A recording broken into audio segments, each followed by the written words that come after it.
Just a very quick and irrelevant intro to this video. I showed you guys these a few videos back and I was surprised how many of you said you tried them and liked them. These are the Costco rice rollers. They're not the best tasting things, but the macronutrient breakdown is pretty good. And if you mix it with sludge, it is a great poverty snack. And all I have here is some pumpkin, some yogurt, and some MTS whey, and you are good to go. You'll win somehow. So give up on the battle, baby. It's hard, I know.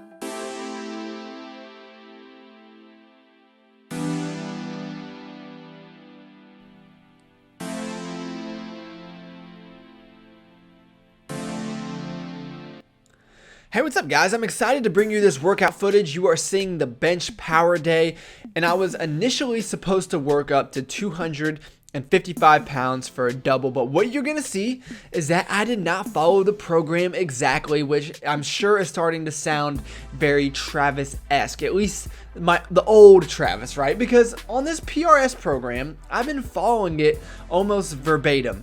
But that third set, I did decide to bump it up just a little bit because I was feeling good. And these reps to me look pretty clean. So 245 felt good, bumped it up to 250. Kind of the same story here. So rather than just taking it too easy, because I knew that 255 pounds was not going to be much of a struggle. I probably could have got it for 3 or 4. So rather than increasing the reps or just leaving a lot left in the tank, I decided to go up to 270 pounds, which is a weight that I have never hit for 2 reps. I have hit 275 for 1, but I believe my best double is 265. So 270 would be a PR for me. And you guys know I'm not very good at suspense. This was a PR for me. The only thing I'm going to complain about in this is that the pause looked a little quick, especially after watching both Brandon and Nick Wright's powerlifting meets. Especially Nick, that third attempt on his bench, I felt like the judges told him to pause for like 4 seconds. So I probably need to slow it down just a little bit. But overall, I'm pretty happy with hitting that. Hopefully getting closer and closer to that 300-pound goal. So I ended up with some incline barbell bench press, and then I moved into some dips, and that ended the bench power day. So the next day, I moved into a squat speed day. It was supposed to be a squat speed day, but this was the worst I have ever felt on this program. I wasn't sick or anything like that, but my body was just beat up from that bench workout as well as the deadlift workout before it.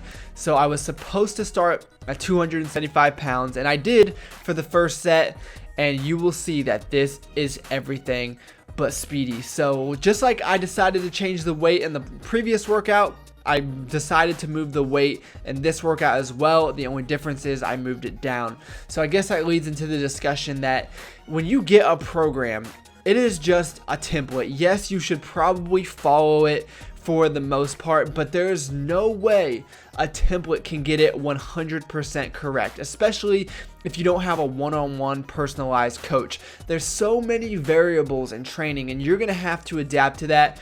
So that is why this would not be considered a beginner's program. Even though a lot of you will look at my lifts and say you're probably a beginner, which is probably true, but I would say, I don't mean to sound cocky, but in my knowledge, I would consider myself more intermediate level. I have been doing this for a lot of years. So I am learning the discipline of being able to knock the weight down when I need to. And as you saw earlier, I also have the experience where I can tell if I have some more left in me. And you know, one of the characteristics that I think makes this a good program is that it really helps you learn. I've learned a lot since starting this, not only about programming, but about myself. So headed into this program, I was very arrogant, and I still am, and arrogant in the sense that I would convince myself that I did not need the same amount of rest as everyone else out there. I could do a heavy workout 5 days a week and be completely fine. And if it was anything that I felt off, it was because I was mentally weak. It was definitely not physical, which I'm learning is not the case. It's a huge difference doing a rep day followed by a speed day and then going into a strength day, which you feel so much better. And that is one of the biggest takeaways. For example, if this was a strength day, I would not have gotten close to hitting my numbers. As you can see, I didn't even hit my numbers on a speed day. And you know how bad it sucks when you go into the gym, you're supposed to hit this big weight, you've been looking forward to it, and you just don't feel your best, and you don't perform the way that you know you're capable of. It is so frustrating. So one of the things I really like is how versatile this program is. You can make a lot of changes and you can really suit it to your needs, but at the same time it's really laid out for you to succeed, at least in my opinion. And if you are interested in running it, there is a link in the description. 15% off, but it's free, so obviously you're not going to save too much there. And that is going to conclude the workout summary. Please enjoy the rest of the video. It is food, don't you worry, my friends. Please like the video if you enjoyed it, and I'll talk to all of you guys very soon. Hey, what's up guys? Do you ever hear these stories about these secrets that chefs have and they can't leave the restaurant, or else, I don't know what they do, they track you down and kill your family or something like that?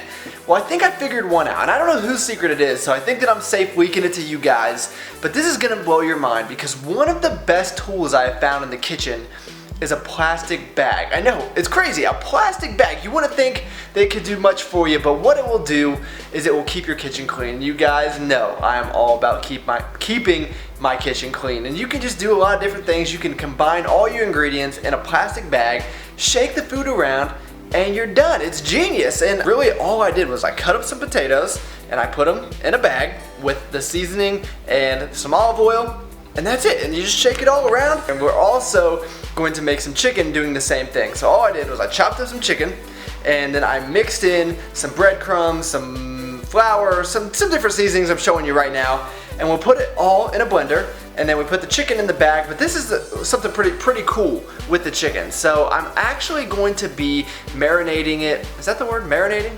I don't know.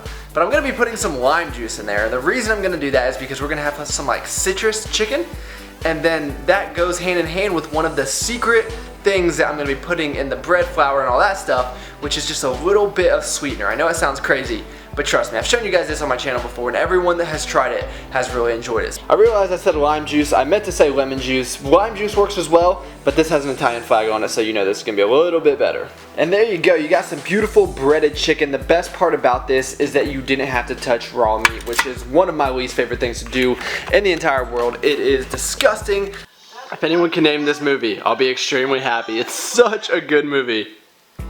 Alright, so we got the fries, but like I said, we can't just leave them plain. So we got a few things that we're gonna have to add to them here.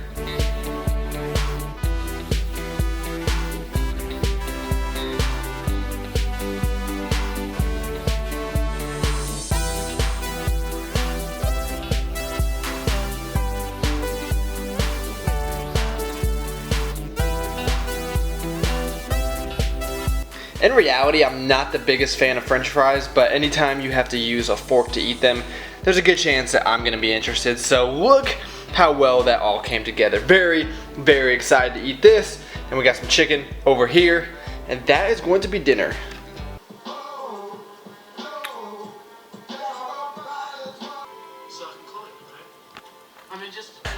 I don't care what anybody says, baked beans are supposed to be on French fries, but I'm gonna give you guys the week off from the junk bowl. I really need to diversify my dessert selection, because if it's not a junk bowl, what is it? Pancakes, you guys know this, come on. So we got the Hungry Jack pancake mix, and we got our icing, same old stuff, MTS, Greek yogurt, cream cheese, and now we just cook. Seems like a pretty good life decision.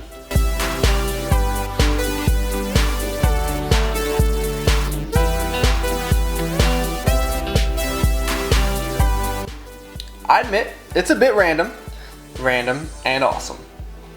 So I think it's safe to say I'm pretty well fueled up for my leg workout tomorrow. We got high rep squats, which is never a fun time, but at least I got to eat a lot of food in preparation, so hopefully you guys enjoyed that. Hopefully you learned something. Don't be telling all my secrets, but please like the video if you did enjoy it. I would really appreciate that. Thanks for taking the time to watch this video, and I'll talk to you guys next time.